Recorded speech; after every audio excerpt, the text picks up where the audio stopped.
Nearly 200 animals are on their way out of South Florida, evacuated ahead of Irma. They're part of an airlift out to California. CBS 4 photojournalist Raphael Murciano was there as the animals got on the move.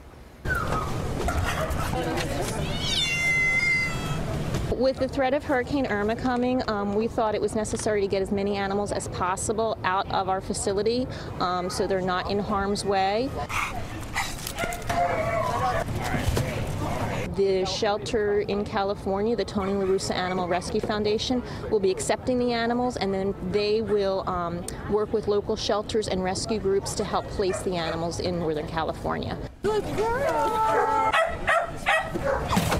As these animals are going to California, we are actually accepting 55 cats and 5 dogs from the Humane Society in Key Largo. They are in an evacuation zone, so their animals will come here, ride out the storm, and then after everything is safe, they'll go back to Key Largo. Broward Sheriff Scott Israel, who did put a motorcade to get us up here, get us to the plane.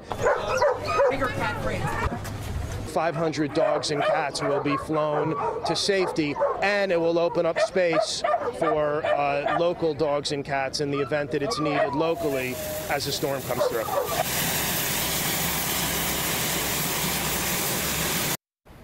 Wow. So glad those animals got on that plane, and hopefully they'll find some good homes. This can be such a scary experience for them. Yeah. Yep.